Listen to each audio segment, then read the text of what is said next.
Alright everybody, welcome back to another room tour video. This is the Opal Key Resort. This is the hallway leading down to the room, number 389.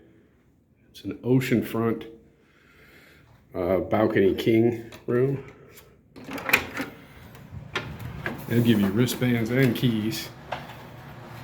So you come in the door, you got a view out the balcony window. Nice sized TV, king bed, lamps, phone, decent kitchen. They even give you some toiletries and stuff.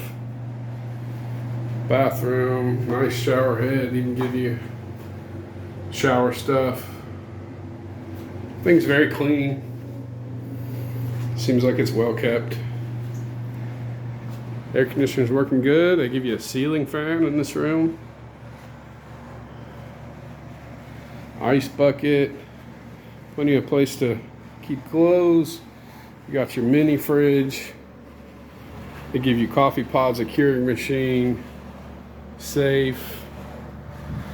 Now this cruise ship will leave at 5. The cruise ship isn't always here, so the view will be better when the cruise ship's not here. Just step out here and you got a really nice balcony.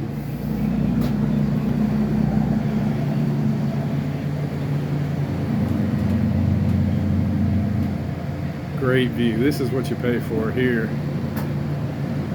But the room is quite nice. Like I said, that cruise ship leaves around 5 or so. Anyway, appreciate y'all tuning in for another room tour video. Again, this is the Opal Key West 389. And don't forget that cheesy saying, if y'all want to help us out and see any more of these, a like and subscribe would be appreciated. Y'all have a good day, and we'll check you out again next time.